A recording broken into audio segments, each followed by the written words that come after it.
Hello, my lovely people, and hello, Celia.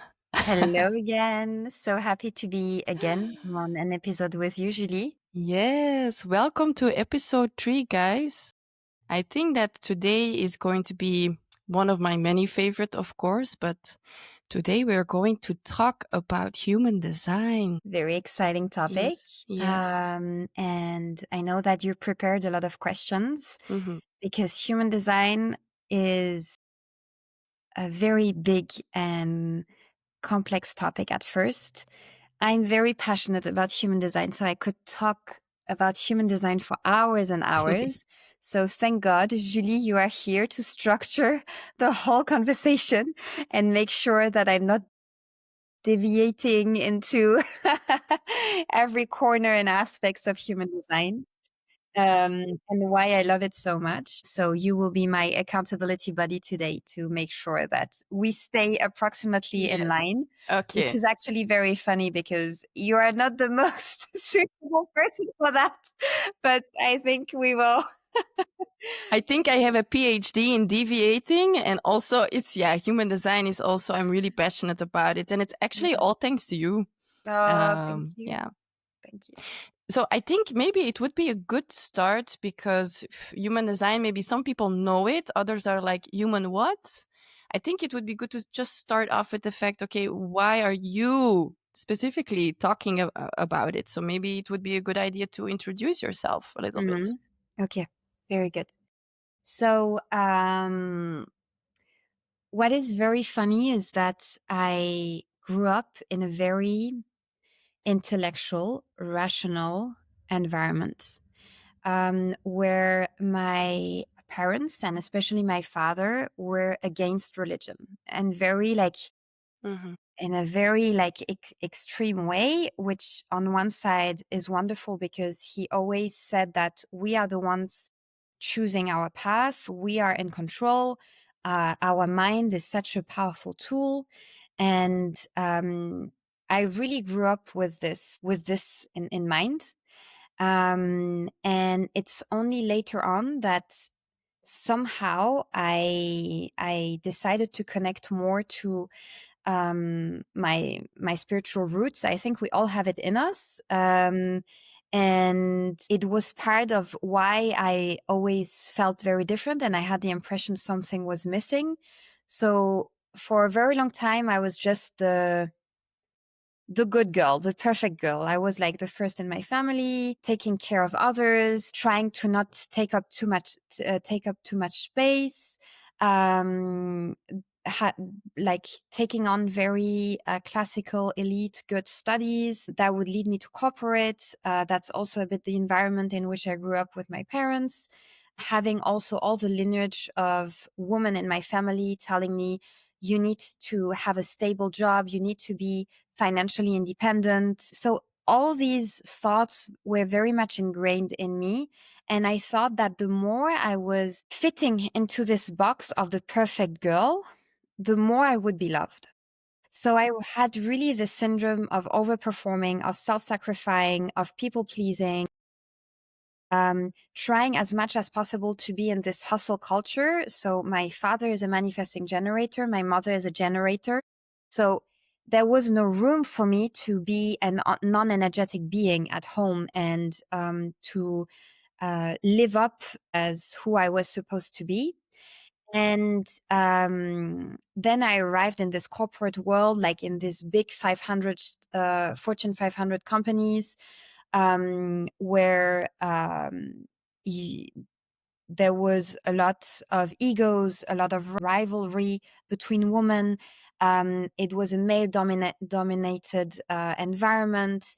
And for me, who is a very sensitive, more feminine energy, soft soul, I was really put like into cold water and I was like, okay, now like I need to perform and I can't be who I am because I will not survive in this environment, in this very tough like environment.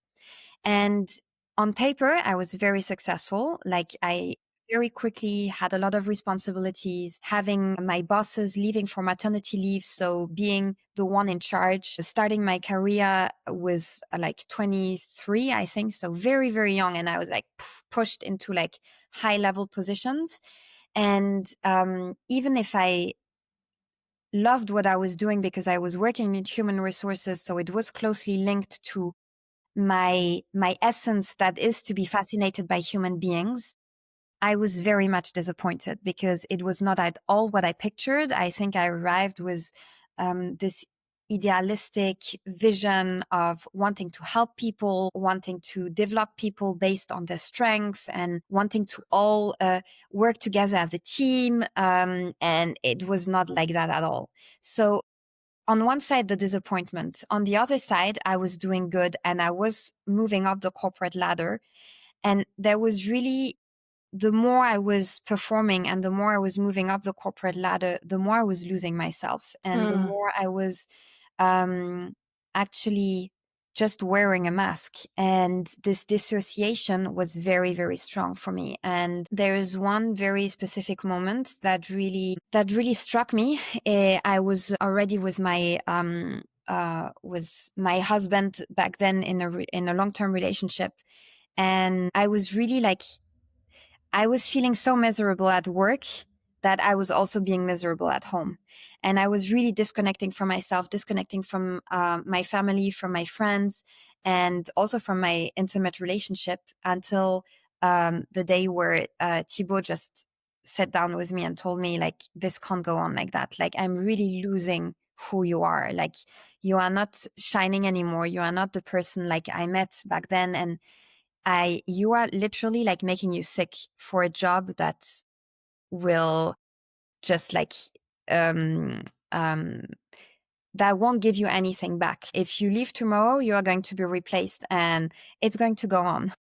And this was really the moment where I was like, okay, like, I can't spend 40 years of my life working nonstop for something that wasn't even linked to my purpose. I like, my job wasn't even making any sense. I was one of thousands of people, just one of the chain, and it was very like my my job had literally no real purpose, at least for me. And so this is when I decided to really go on a healing journey. COVID really helped me. I know for a lot of people it was a very tough Yeah. moment in their lives. For me, it was actually a blessing because for the first time in my life, I stopped. I really stopped. I was so much into this doing mode. I totally Mhm. forgot to be in this, to just be. And for the first time, I couldn't do anything apart from self reflecting and going inwards.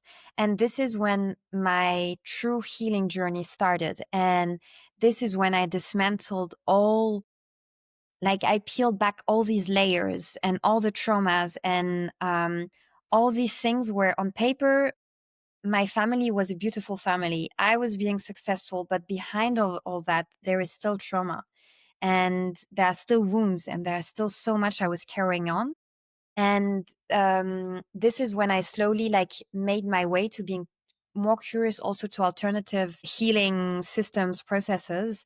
And when I discovered human design, it was really like, oh, someone shared like um, their human design on Instagram. It was one of the spiritual influencers I was following, and for the first time in my life, I understood who I was.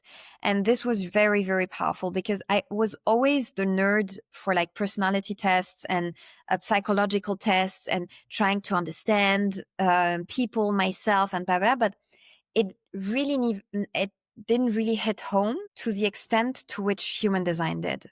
Mhm. And this is really when it opened up a whole new world for me. And I remember that at first I was like, it's too good to be true. This is crazy. Like my mind wanted to be skeptical around it because Mhm. of course there are some spiritual sides to it. And I'm going to come back to it later. But it was just too, it was just too true to not believe in it. And I started doing it to my boyfriend, to my friends, to my family. And each time it was so accurate. And I was like, why is nobody talking about it? Why is it still so unknown? And this is actually the tool that would help heal so much, because the more you understand yourself, the more you can start to have empathy and acceptance for yourself. And also the more you can understand why everyone is different, why everyone is operating in a different way, and how we can all move together through life by accepting our uniqueness. And so this is where my spiritual journey also started, and my willingness to start a business combining human design with other tools also started. And this was a bit later, the start of my journey. Yeah. um, Thank you so much, Celia, to really share that personal journey that you went through, because I can imagine that a lot of people who are listening right now can really resonate with what you're saying. I think that maybe the only thing is that, could you explain to people who have no idea what human design is? And because we are also talking about spirituality here, and yes. can you please just explain it? Like, okay, Yes. what is it? What has Yes. spirituality? What does it have to do with it? Yes. So human design is a combination of different belief systems, which is quite unique, because usually if you take a system, it will see you in only one silo. And human design has multi-dimensional way of seeing a human being, based on the fact that on one side you have quantum physics and DNA, and on the other side you have astrology, the Hindu chakras, Kabbalah, and the I Ching, which is very ancient Chinese wisdom. And all of this is like a melting pot. It's coming together to make one system.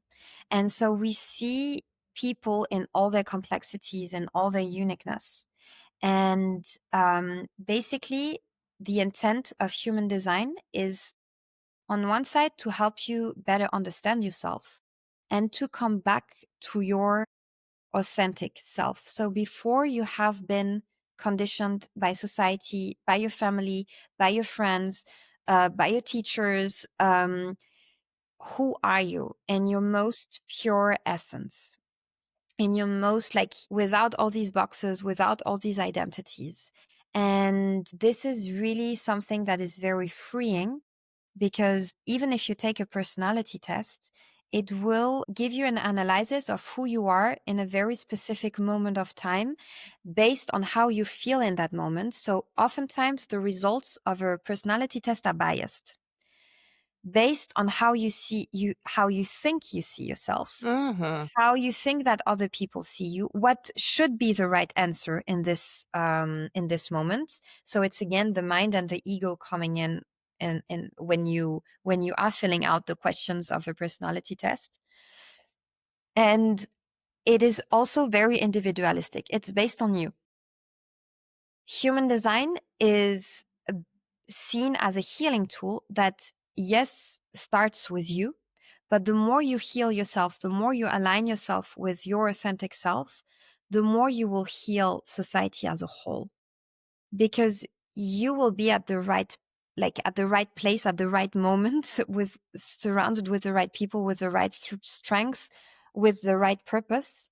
And you will also start to connect way more deeply with others, because once you connect with yourself and once you understand better yourself, you will develop this empathy that we are drastically missing right now in our society, and with everything Dramatic as that's well. happening. Yeah. um and and this is why it's so beautiful, because it really helps you also understand others better. So human design is very large in how it can help you. You can use it as a parent for your child. You can use it as a leader for your team. You can use it as a partner in your intimate relationship. So it's really something that gives you a bit more awareness around who you are and around who others are to better live together, Yeah. basically. I really love the fact that you bring that up, like, and that you compare it with, what did you like the personality Yeah. test?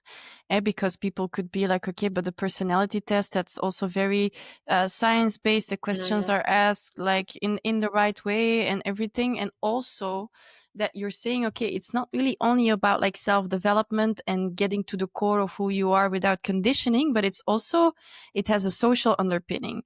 It's yes. also to, okay, but I know that my child has this human design chart, and how can I take that into account in how do I approach and raise my child?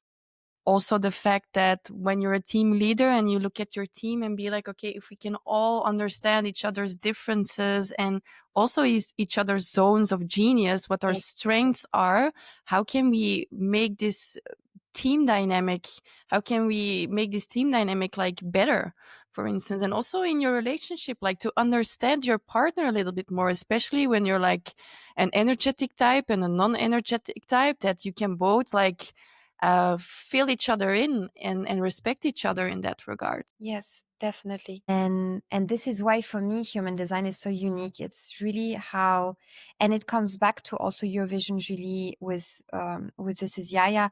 It's basically a collective system. It's a collective tool Yes. Yeah. that doesn't just see one side of you, and also that helps you connect way more deeper with other people. So yeah.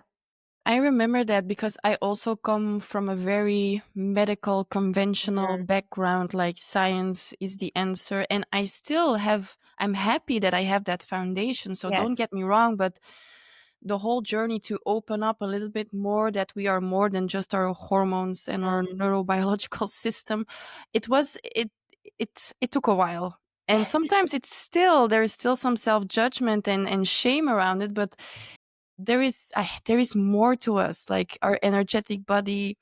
Spirituality is just part of who we are in essence. Yes. And I remember when I bumped into human design, and actually I was talking to your brother about it. For the Mm. people who don't know, like Jeremy is Celia's brother, and he's also part of This Is Yaya community. We followed somatic experiencing training together. And I was talking to him about it. I was like, I'm very curious about this. I'm still quite skeptical and all of that. And he said, like, you need to meet my sister because she's Mhm. actually a human design analyst and also a gene key Yeah. specialist. So Yeah. we met each other. You actually did my human design chart. I was your client at first, eh? You, and I have to say that walking this journey with you professionally, personally, and socially, I think that this was one of the big transformation points in my life to really understand myself, to accept myself. It was such an anti shaming experience and also very empowering to be like, okay, so actually, like all these deep feelings that I have and these aspirations that I have, and the fact that I'm not always everybody's cup of tea, and that I sometimes can be too much for some people, and that I have very strange thoughts because I can share something and the whole room is a bit like, what? So this was actually normal. This is something that is in my human design chart, and human design really helped me so much with that. And I started to discover this and to see this more as a collective system and be like, it doesn't matter if it's in healing, Mm. in corporate, Mm. in relationships, in Mm. motherhood. Mm. Human design has a perfect place Yeah. everywhere, and people need to know about this. Yes. And also what I love about human design, and drawing back to our background that is very scientific and medical, human design for me is a spiritual tool that is practical. Yes. You can really draw on very specific tips, tools, advice that you can directly take with you and that you can try on in your daily life, and you will see the results.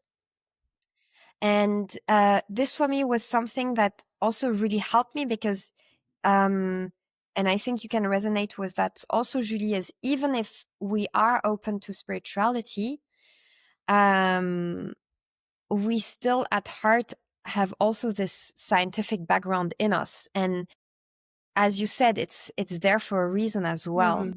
And it really helps me like have this foot into spirituality while also being able to somehow make sense out of it, or at least like being able to use it in a very concrete way.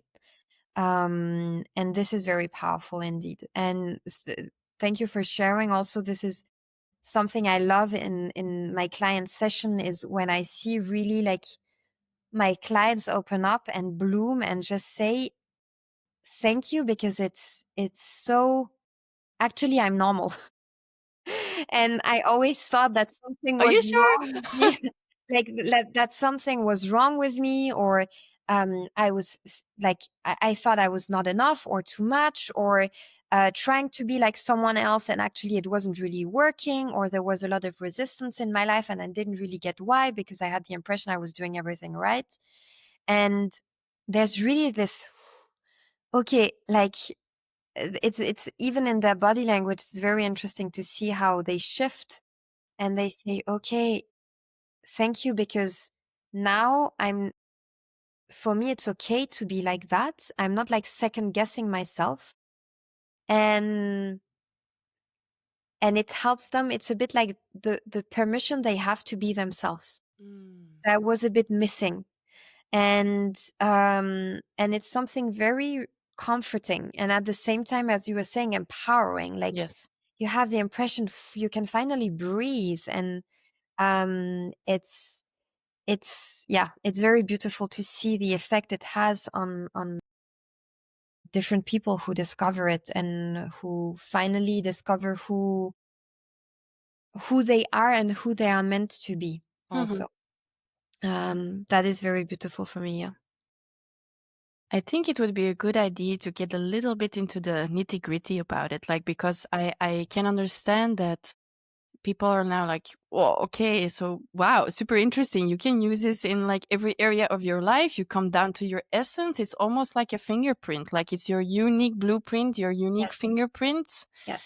But how does it look like? So, okay, so you calculate your human design and then you read what type of person that you are, or Yes. how does that actually work? Yes. So human design, as I was saying at the beginning, is a mix between science and spirituality. And to make up your chart, like to create your chart and your analysis, you have to enter your birth details. So the birth details are, yes, based on astrology, but also on quantum physics. And this is something that I really like because, again, it's not too much esoteric and woo-woo. It's actually centered on the fact that every planet and stars, and especially the sun, constantly emit neutrino streams. And these neutrino streams are conveying messages. And like right now around us, we are bathing into neutrino streams. It's invisible to the eye, but this is actually what makes the world, what makes us, what makes like the table in front of you, the chair, and it's the matter. And these neutrino streams are fluting through us at any moment. And so when you were born, at the second like you came out of the womb of your mother, you are imprinted with a certain neutrino stream that have these specific messages. And this is basically what makes up your soul, what makes up who you are. And so human design starts with that. So it's not questions you have to answer or you have to do an active part into the results of your human design. And this is also something which I think is actually very nice because you can just receive the information you with someone that does the analysis for you. And so based on your birth details, so date of birth, place of birth, time of birth, you will have a whole analysis coming out. And basically, there are a lot of information. And it also can be very complex. The person that created human design used very, very complex words. So this is why I'm also trying to simplify as much as possible the system to make it as easy and digestible for people to understand, because at first it can be very complex. It can be a bit scary, and you won't, like, you will get some information, but it's very difficult to grasp it at Mhm. first, especially with all the conditioning we have and with all our mind, just an ego trying to say, whoa, what is all that? I don't get it. Let's pass on something else. So once you have your chart and the information that are generated, I love to start with your energy type. So in human design, there are 5 different energy types. On one side, you will have energetic beings who have a consistent way of using their energy. So they can basically, if they're aligned with who they are, and if they do things that light them up, and if they are a bit in their zone of genius, they will have a very consistent energy, and they can go on um, alone, basically, like on their own. And then you have non-energetic beings.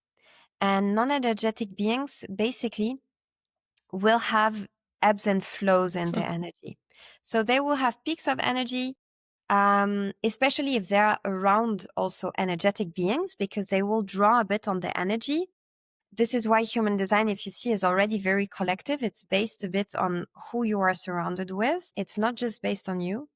And but they will have a lot of also lows in their energy. And for these non-energetic beings, it can be very challenging on a daily basis, because we are in a society of hyperproductivity, Mhm. of hustle, of going on and on and on until you can't anymore. And oftentimes, these non-energetic beings have been conditioned to operate nonstop. So they never really like hit pause. And oftentimes, these are actually clients that come to me with burnout systems, Mhm. with health problems, um, that are really struggling to maintain this nonstop energy, because they are not supposed to operate like that. And So actually, what is beautiful is that once they align to their way of using their energy, they will actually be more successful than what they were before, because they align to who they truly are. Yes, you had a question. yeah, so there are like 5 types, right? Yes. And you have non-energetic and Mhm. energetic beings. Can you sum the 5 up Yes. for a second? Yes. So, for the energetic beings, you have generators and manifesting generators. So generators are really very quickly, if we, because of course it goes very much into details, but I want to be mindful of our time and just want to have a quick intro. So generators are really a bit the consistent workers in our society, and they have actually a very beautiful mission. Is it's that as long as what they do lights them up, they will be super, super magnetic, and they will really attract people into their environment. Like, there are a lot of celebrities that are generators, and we just like love them because they have this very sunshine, magnetic energy around them. And they actually go into life with this beautiful mission of picking a bit on a buffet. Oh, this I would like to do. This is a passion of mine. Or, and this seems interesting, and let's try this on. And the more they will actually do things that light them up, the more they will generate this beautiful energy in them. And this will keep them going. The drawback is that generators are often people pleasers because they are so capable. So people expect from them to do things for them that actually don't really light them up. But as they are because they can do it, they will. But it doesn't mean they're supposed to do it. So there's a whole deconditioning process to do for generators oftentimes, because they have been people pleasers from a very young age, and they need to peel back these layers of people pleasing and really come back to what truly lights them up, them, and not what they do for others, Mm-hmm. and what they think lights them up.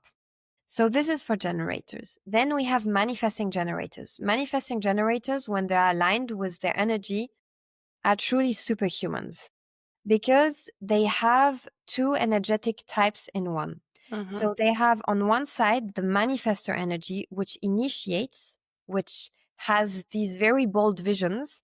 And on the other side, they have the energy of the generator, of being this consistent, um, um, of having this consistent energy in them. So when a manifesting generator is aligned, they're literally limitless and Mm. unstoppable. Wow, they have such a potent energy. For them, there's also actually a lot of deconditioning to do, because manifesting generators go a bit in all directions. They are multi-passionates. So they will start something, not finish it. If they need to go if the typical person goes from point A to point B, a manifesting generator will start at point A, go to point E, then come back to Z before coming back to D, and then coming back to B. So they really go into a lot of directions, and for them it makes sense. And this is how they are supposed to operate. This is how they actually inspire others, because they show that we can be non-linear beings, that we Mm-hmm. are not supposed to always have the perfect path and do things in the right order. And so manifesting generators have something very intriguing in them when they are aligned. They move on very fast. They just absorb a lot of things very quickly and pass on to something else. But what the challenge of manifesting generators is that we are in a society where we are reassured by someone that is linear. So by someone that will start their studies and finish them, and then do a job based on their studies, and then stay in this job for a couple of years. And it's so manifesting generators often suffer from being put into boxes and being Yes. obliged to follow one way, when actually their zone of genius lays in doing many different things Yes. and making sense of all these different passions. It will all come together at some point, and they will create their own unique blend. I remember that when you gave the human design workshop for our team to Mm, understand each other mm, better, that Michelle, because he didn't know human design actually, that he was like, oh my God, this is the first yes, time that I really understand that the fact that I have 12 hobbies and I'm going from this yes, training and this yes. job and da da da da da. And yes, I've been put into a box all my life that people tell me what to do and stick to one thing and finish things. So it's beautiful that it really comes back. Yeah. Exactly. And Jeremy as well on our team is a manifesting generator. And I always say, he's the one that started 5 different studies before ending up being a physiotherapist. And even now that he is a physiotherapist, he also does some hypnotherapy, some energetic work, some tai chi, he's a yoga teacher. Jeremy is constantly doing something, learning something new. He's doing the somatic, did the somatic training with you. Like he is a multi-passionate person. He's always learning something new, always doing something new. And I'm very grateful that back then my parents accepted that he changed so much, because he really started I think it was 5 different studies before finding a bit his way. And I think he would have been so miserable if my parents would have forced him to finish one of these studies he started. And and Dan is a generator on our team, for example, and he also definitely said that for a very long time, he was this people pleaser, and he Mhm. was actually doing things that were draining him, and it ended up badly because he didn't really listen to himself and to what he actually wanted. And that it was very liberating for him to understand that he was operating a certain way, and that it was okay to say no, and it was okay to listen to himself. So this is for the energetic beings. Then we have the non-energetic beings. And then to start with, we have manifestors. So manifestors are really the bold, polarizing people in our society. So Julie, you are a manifestor. Mhm. So you're you're more than welcome to share a bit one example or something that really helped you also in your journey of discovering you're a manifestor. For me, you really embody the manifestor energy.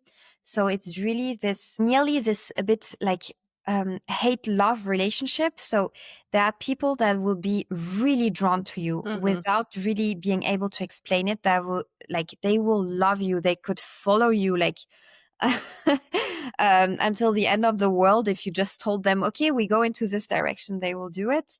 And I think the team you have created have this see you as who you True. are as a manifester. But you will also have people that you will repel that are not at all your like your type. And why? Because you are the first one to go on paths that haven't been taken yet. So for a lot of people, it can be feel very uncomfortable because you are a bit triggering their comfort zone. So manifestors have these big, bold visions about life and where humanity can go way before others have it.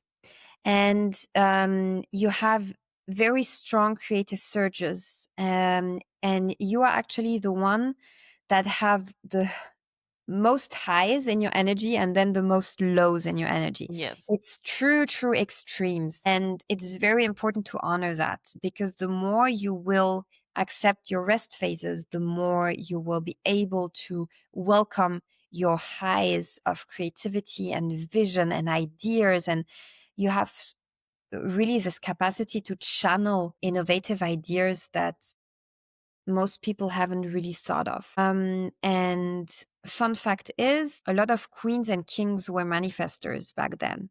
You have these very like old traditional leadership in you, where you arrive in a room and people want to respect you, people want to listen to you. And yes, so in the past, a lot of queens and kings were manifestors, because they were able to be bold enough and strong enough for the whole country and rule over them and be listened to and go into new directions. But of course, for manifestors, what is challenging is that oftentimes they're a bit too much, they're a bit too into extremes. Like, you are also a pioneer. So for a lot of people, when you come up with your idea that for you makes sense of, you're way ahead for most people. So they will say like, whoa, what is this idea, woohoo idea? And how how to make sense of that. So what do you want to share based on the key facts I shared about manifestors? Well, I think that there is a lot to be said about that, because Mm, I since I met you, I've been diving deeper into what it mm, means and to be a manifestor, how to embody it, mm, the strengths, also the conditioning around it, and also the challenges and the difficulties. I think that at one hand, it really, like I said before, it really helped me to understand that fire that I have inside and to stop taming it. It really had a very big anti-shaming effect. Like, I think it's beautiful to see that you have this, I wouldn't like to say confirmation, but that the bolder it gets, the better. And that's just who you are. You don't have to slow down. You don't have to water it down. You don't mm. have to overthink it, like, oh, is this a good idea or not? Like, I'm here to initiate, I'm here to inform and not to ask permission. And I grew up with people thinking I was intimidating, very bossy. Also, the fact, which I'm very happy about, is that I a lot of people struggle with comparing themselves to other Yes. people. Yes. And for me, I almost thought that there was something wrong with me, Mm. in a way of I don't do that as often, and not because I'm so sure of myself. I have many insecurities still, of course, but like like I'm very directed inwards. Mm. I don't ask 10 friends, Yes. or I don't always call my friends to be like, oh, is this a good idea? Oh, should I do this? Or oh, that person is doing it better than me. It's just this inherent knowing that I'm just going to do it, and I need to inform a little bit more about things that I initiate and do. But yeah, it's Which is typical, this manifestor energy. It's true, you are supposed to move first without asking permission and be so sure about your vision, about the idea you have, about the path you are creating, that people will follow you. And also manifestors create communities around them. Mhm. I always say that J.K. Rowling's, the author of Harry Potter, is a manifestor, or Adele, the singer, is a manifestor Mhm. as well. And they have this way of creating communities among our society. They create an environment that is so new, so creative, so beautiful, that we want to tag along. We want to be part of the movement. And this is also something that suits you very well for me as a manifester. That goes very well with also what you created Mhm. with This Is Yaya.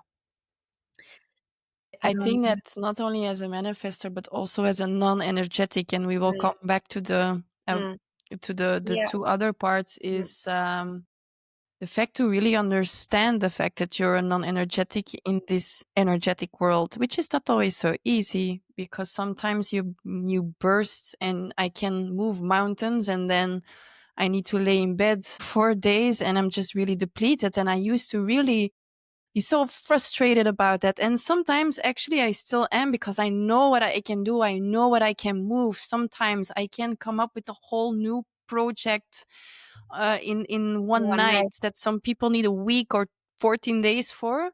But sometimes I'm just like, the world needs to leave me alone. I need to crawl into my cave and I disappear. And I just need to like rest. I feel it physically. I feel it energetically. Sometimes it even feels like I'm a bit sick. Mm, And by knowing my human design, I stopped like pathologizing it, or how do you say, like yes. yeah. It gave you this permission to be like that, like to and to accept it, Yes. to which of course will help you. As soon as there's acceptance, there's love for yourself, and therefore like there's more grace. There's You're like, okay, I this is how I operate, and let's just don't try to resist it. And this is when all the magic happens. This is why human design is so potent for me. So then we have reflectors. So reflectors are a bit the unicorns of our society. It's very, very rare to have a reflector, energetic type. And reflectors basically are the mirrors of our society. They, when they are with a manifestor, they will have traits of a manifestor. When they are with a generator, they will have traits of a generator. And they're amazing because they will reflect back our strengths, our shadows, our challenges. Like they will sense what most people don't really grasp. Hmm. And they will be the one like tipping on the right spot and making you evolve and progress. And therefore, for reflectors, it's very, very important to be surrounded by the right people and to be in the right environment where they feel safe, because they are basically the most attuned to other people and to their environment. And if they don't feel safe and they can't be themselves in these environments and with these people, they will be very like conditioned, and they will like it will be very difficult for them, because on one day they will have the impression they have the energy of the manifestor, then it's a bit schizophrenic, like they it's going to be very difficult for them to make sense of who they are. And but at the same time it's beautiful, because if you see it in the positive way, they can be whoever they want to be based on who they are surrounded with and which environment they're in, and they will be inspired and they can pick up a bit on the energy of the one and the other, and just they will be very fluid in who they are. um and then we have projectors. So projectors are basically the a bit the guides and the leader of the future, because we are slowly shifting from this generator hustle society, like hyper productivity society, into um, a more um, a more soft feminine energy of doing things and being more efficient with our time and with our systems in place, and being more attuned to who we are, to the state of being rather than doing. So our value will be more based on who we are and not based on what input, like on Yes, what we um, do. what we do. And so projectors will have a very, very important role in the next couple of years. And so they basically see what others don't see. They simplify a lot of systems. There are oftentimes projectors will be experts in one or two specific fields and will be very, very good in these. And they are very good of like grasping a bit the whole picture and simplifying it, or optimizing processes or systems. And as they don't have this consistent energy, they are using it very wisely when they are aligned. They will just be very efficient. For example, a projector can do in 3 hours what a generator will do in 8 hours. And then the projector will just relax and be unproductive and just observe, learn something new, strategize. And this is basically how they find a bit their balance. And so what is very difficult, as you might already understood, is that of course projectors tend to move on through life like a generator or like a manifesting Hmm. generator, and they will oftentimes then be very bitter and frustrated because they don't get why they don't get the same results. And and they are very much conditioned also by society. This is why it's going to be very important for projectors, especially to align to who they truly are, because this is how they will also heal society as a whole, because they will help shift into this new way of doing things. And this is a whole new topic also, but that I really, really love about human design is that they are based on the constellation of the planets. There are different periods of life that have different energetic like blueprints, Yes. not just like us as people, but also the society as a whole. They are like we are in different phases in history. And there will be a big, big energetic shift happening from 2027. And this is where also projectors will have a huge, huge role into accompanying society into this new shift. And it will be a bit the era of the projector. So this is why it's very important for projectors to align with who they truly Hmm. are from now on, if possible, because they will have a huge role in a couple of years. Just for the listeners, they're probably curious what yours is. What are you, Celia? So I'm a projector, and as I said at the beginning, for me it was eye opening to understand that I was a projector. Every every sentence I read about my profile and about my energetic type was like hitting home. It was really, really amazing how I was like, okay, now I get why all my life I felt different, why I was trying my best to do more, to overperform, to try to be successful, but it wasn't just working. There was a lot of resistance, and why, like, I was seeing things way before others would see it, but it would make people very uncomfortable. And yeah, it was very difficult to find my place in society and to understand why it was coming from that. And once I understood that I was a projector, it was very freeing, and it helped me a lot heal who I was. So yeah. So I don't know if it's just like a personal thing, but I always have this since I was a little girl. It was like a sentence that I said, like, "Don't tell me what to do. I did my own thing." And no was like the most used most used word that I had.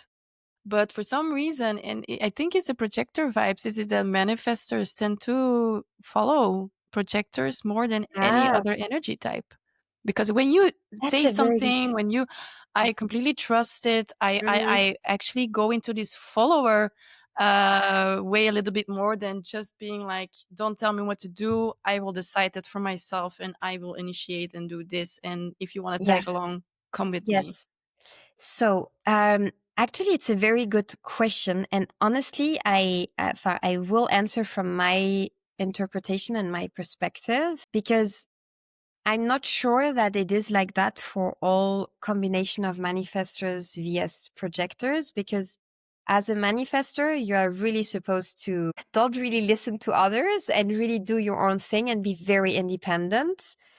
And actually, the secret of projectors is to only give advice and to only guide when they are invited to, when people officially ask them to.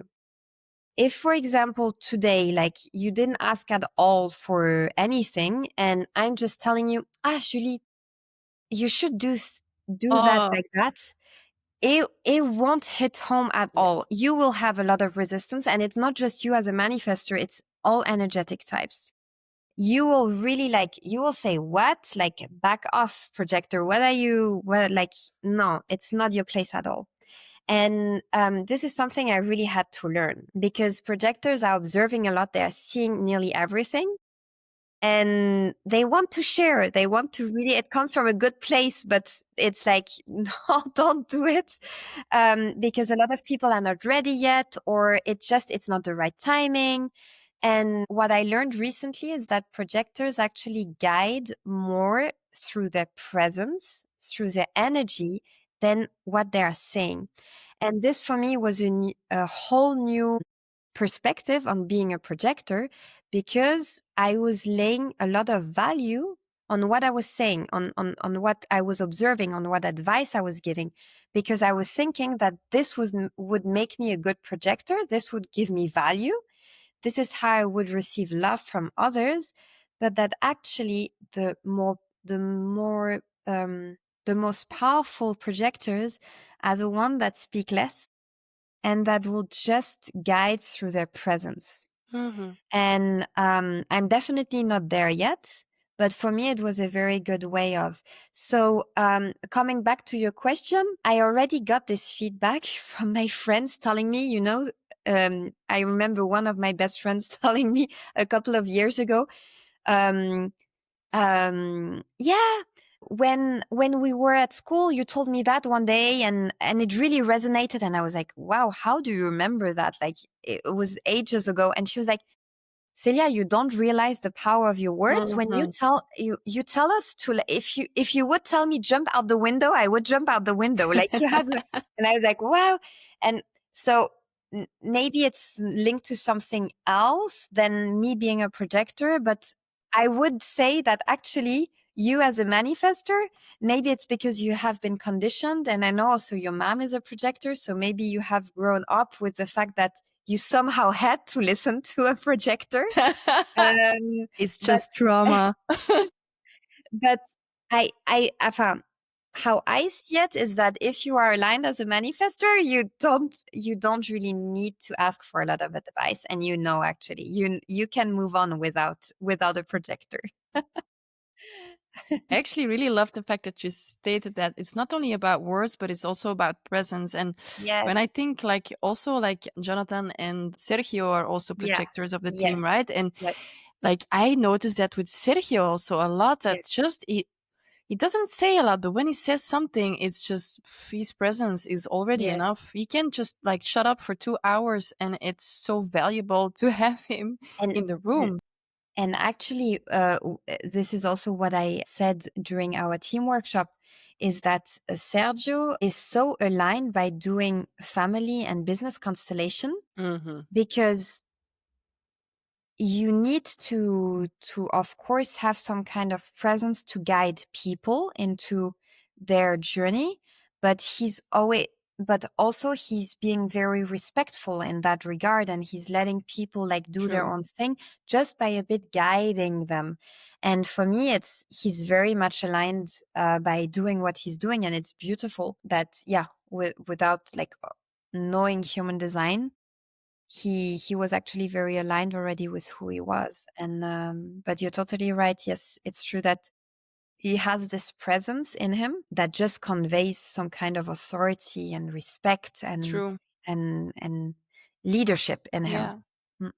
Yeah, and it's also something with Jonathan. I call him my personal Siri. Mm. And actually, before I knew like the nitty gritty about human design, but it's like he sometimes he sees things, and you when he says it, it's just like, oh my god, that makes so much Yes. sense. I would Yes. never ever ever think Yes. about that. So it's Typical yeah, also projector energy it's and an being advice to everybody. You should have a lot of projectors in your life, guys.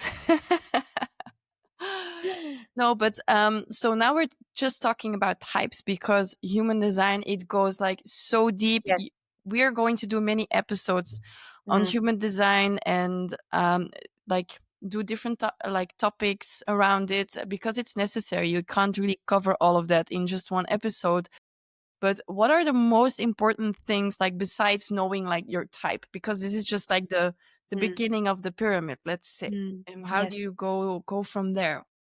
So in human design, we talk about the big three. The first one being the energy type. So this is the five energy types we just Mhm. covered, which is really the entry point. If you need to understand one thing about yourself, you don't really have time. You're a bit lazy, or you're just a bit curious, but don't want to really go into depth. Like energy type is a great way to start because it just helps you understand how you are supposed to use your energy and how you are supposed also to exchange energy with others. What presence, what influence you have on others. So this is already a great entry point to human design. Then the second one of the big three is your profile, which is your personality. So Mhm. this one is a very nice one. It's more a fun one. Like it's understanding a bit who you are, like how people see you, and it's very closely linked to your personality. So this is something I really love to share also with people because it's more digestible, more practical, more easy to understand. And the last one, which is really the more concrete one, and a lot of human design experts say that if you are supposed to remember just one thing about human design, or it always comes back to that, is what the founder of human design calls the authority, which is basically how you are supposed to make decisions based on Mhm. who you are.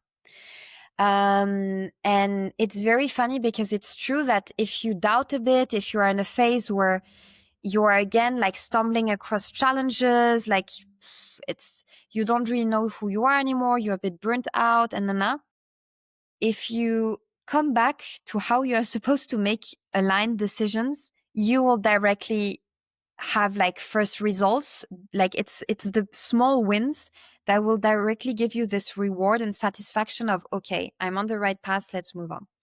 And here again, it's a bit more challenging than what we think because we have never really learned to make decisions by first one by ourselves, and second by trusting our intuition, our gut feeling, our emotions, our heart, rather than our mind.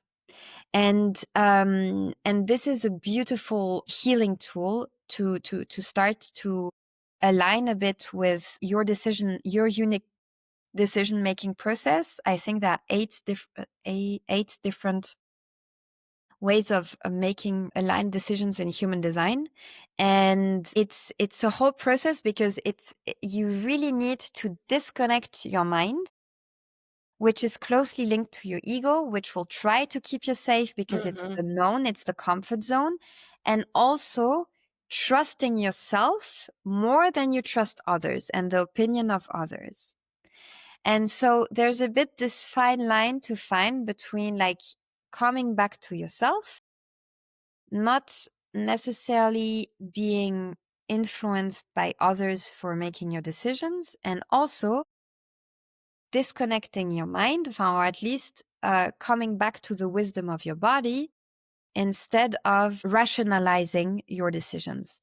And once you do that, oh, there's so many doors that opens. It's really very, very empowering and freeing because this is where you really start to align with who you are supposed to be. True. This is the big three in human design. We both, for example, have an emotional authority. A lot Um, of Yaya members, by the way, which yes. is very interesting that like all of us, and So not all of us, but most of us have an yes. emotional one. So basically, half of the population has an emotional way of making decisions. And so it's quite normal that we have so many on the team, but it's true that we have a lot. And but also it's good because I think it helps us understand each other. Because when you have an emotional way of making decisions, you also tend to be someone very emotional, having feeling a lot of different emotions throughout the day, through the course of a week. And Hmm. so understanding that in others can be really like reassuring, and not taking it personally, or just understanding that, okay, yeah, Julie is just having a bad day today, and it's okay. Tomorrow it's going to be a better day. And it has no impact. There is no specific reason for that, or it's not due to something that I said. It's just, it's part of the flow of Yes. emotions, that's the range of emotions that someone can feel. Um, and and yes, so I'm not going more into details today. I'm Yeah. not going to explain the eight different Yeah. decision-making processes. This is something you can look up to on my website to know yours, and it's also Yes. explained because this is also something. Um, one of the experts in human design say that on the internet, and now even ChatGPT, now that we have like AI tools, people will tend to be very curious to ask human design um, questions about themselves. And she always says it's the far far west, like on the internet with human design, and it's true. There can be good information, but there can also be very misleading and wrong Yes. information. So my advice is find someone that has some kind of knowledge in human design and that can help you, or read a book or something, a bit a more official source, Yes. or True. listen to podcasts around human design, or have follow someone on Instagram who is specialized in human design, rather than trying to ask ChatGPT Yes. or True. look on the internet, because it can be very like yeah, misleading. So on my website, you can generate your free human design chart. You just have to enter your birth details, as I was saying at the beginning, and you already have a whole analysis with very simple terms to make it super easy for you and clear. And this gives you very good first insights into who you are. You can generate it also for other people if you're curious to know what your ex is and why you didn't get along well. No, it's a joke. But yeah, so This is actually the perfect moment to, I mean, it's a lot of information yes. already. And Mm, I would be happy if our listeners like remember like 10% out of it, but yeah. most of all that they get curious. Like, Mm, okay, but what's mine? And okay, what's my boyfriend's? Or, yeah, oh, like maybe this is a good idea to introduce to the team members of the ward, or exactly. so that it just really helps people like Yes. think. And I think this is also a good entry point to, if you want to learn more about this, is a very important pillar also from our platform. So we have holistic health, so everything that has to do with health, like gut, psyche, chronic complaints and whatsoever. But then we also have the Purpose Academy, and this is super important because finding meaning in your life, Yes. following your purpose, respecting your unique blueprint is also so important for Mm, us human beings to mm, feel happy, satisfied, to feel alive, to live life in the present moment, to tackle like complaints like burnout, fatigue, and stuckness, and what so on and whatsoever. What should we maybe close with, Celia? Because I also wanted to go into gene keys, but I think it's yes. enough for today with human Yeah. design on its Yeah. own. Let's definitely do an episode on gene keys only because this is also a whole Yes. other system with which is so so beautiful. I love the gene keys.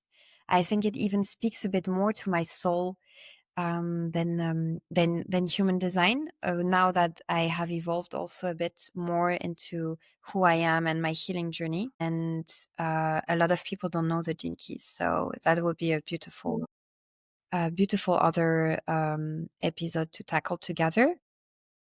So what would be important? I know you had a lot of questions also at the beginning. If you can definitely also have a look at it if you want to ask one final question.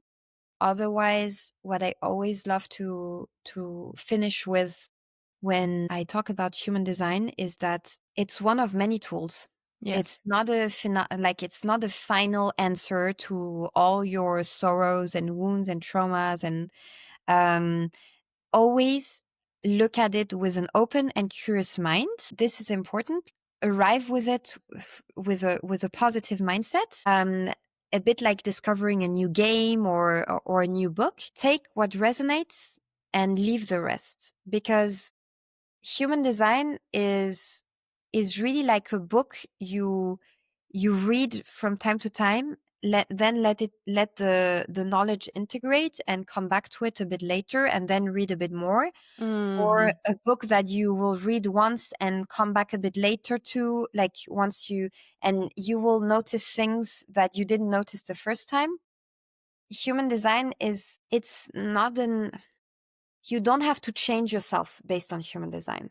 It's more a receiving mindset where you read it, you integrate the knowledge, and then trust that your unconscious mind will do the work, Hmm. and that what will resonate is what you are ready to receive in this specific moment. So don't try to overanalyze it. Don't try to directly understand everything or to directly like try to integrate everything and to from today to tomorrow to be the perfect generator. No, you're human. It's it takes a long process because we have been operating a certain way for years, and trying to dismantle that and to come back to our true essence, it takes time. So have compassion with yourself, have grace, do things at your own rhythm.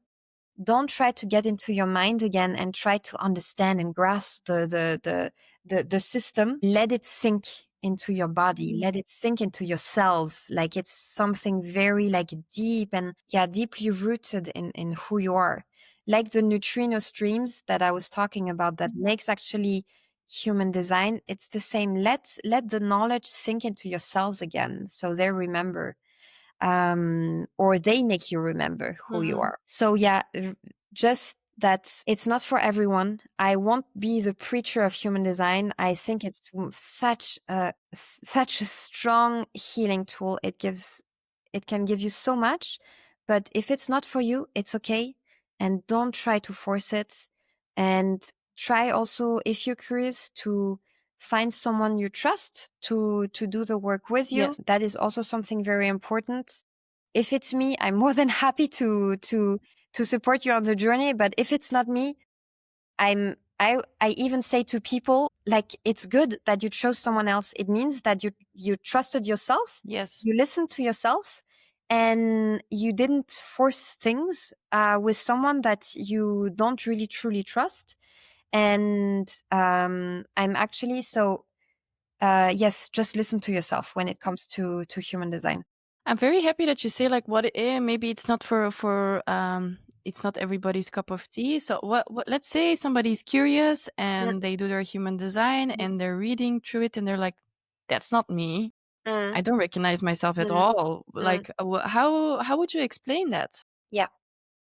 So what oftentimes happens is that either it's your ego trying to keep you safe and trying to keep you in your old self because it's more reassuring. Mhm. It can feel very scary to realize that you have been operating a certain way for 30, 40 years of your life, and that now you have to do this internal work of realigning with who you truly are, and what will others think, and is it truly working? And there are a lot of like questions popping up. So I think a small amount of resistance is good. It means that people also question things. I always say it's very good. And also, as I was saying, human design is all about deconditioning who you were told you were. So this resistance also comes from people that have been put into boxes and and have been validated for that, for being this certain type of person. And so getting out of that is also very scary, and it also demands some kind of courage, and you need to be brave, I think, with human design. And so this resistance is totally normal. I was resistant on many parts as well at the like on one side it really really hit home, and on other sides I know that I was, for example, my personality. At first, when I read it, I was like, "Really?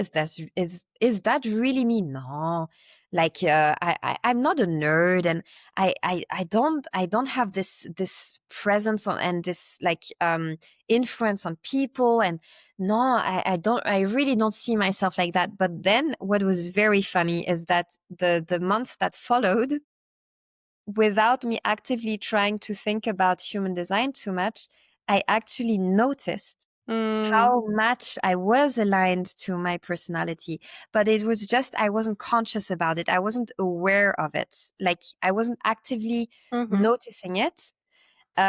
But once I had it in my unconscious mind, and the work was done a bit in the background. After a couple of months, I laughed about myself because I was like, my God, I'm such You're a such nerd. a nerd. I'm such a nerd.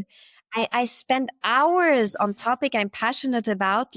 Really, I'm like disconnecting from the outside world. Like Mhm. my husband is always making fun of me because sometimes he tries to like tell me something and he's like, "Did you listen?" And I'm like, "No." Because I was like so absorbed by something, and I can talk for hours and hours and hours on the topics I'm passionate about. And like I think for a lot of people I'm like boring, because I can go on and on and on. And I I always want so to know resonate with more. that. Yeah, I know, because we have the same and and I always want to know more and to be very reassured by my knowledge. It gives me a lot of like safety Mhm. and security to know a lot about a certain topic. So these are things that, but at first when I read it, I was resisting that because I was, yeah, I thought I was someone else, or I had forged Yeah. a bit an image of someone I was not. So this is where the resistance come from.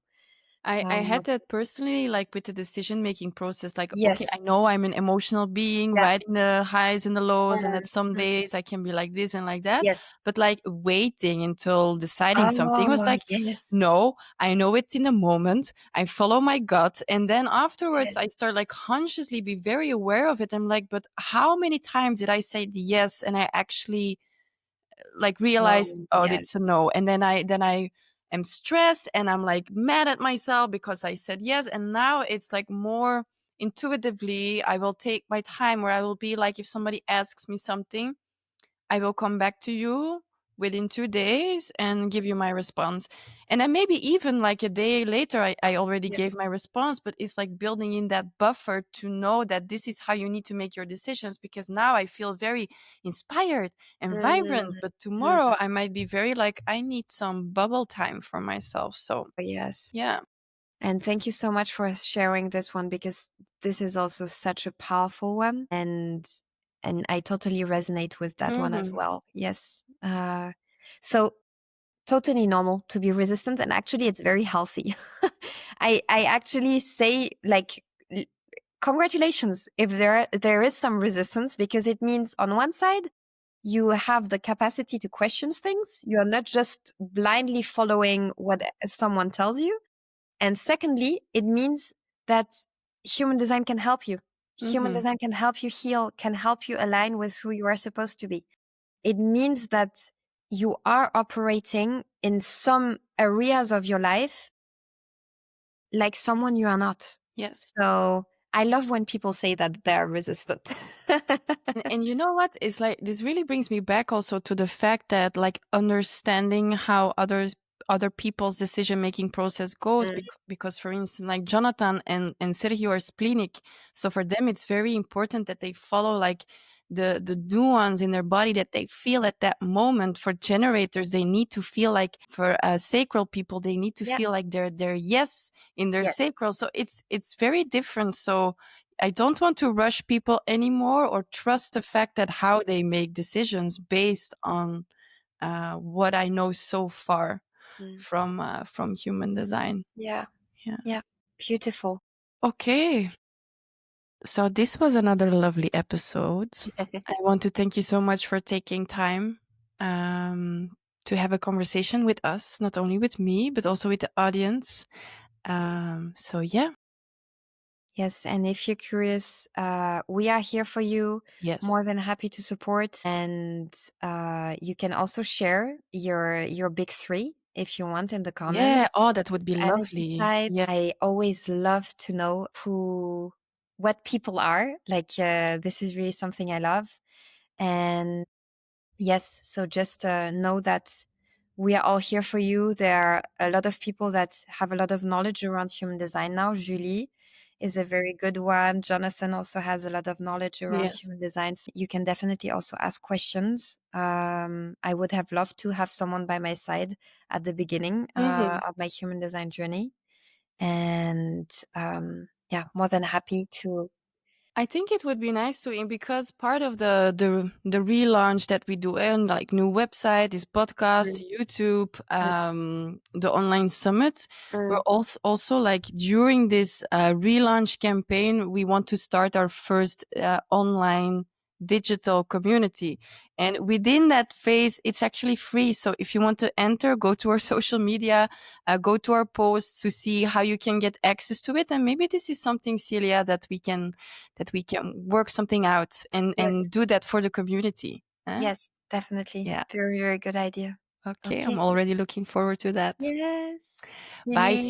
Thank Celia. you for today. Yeah. You too. Bye. Bye bye.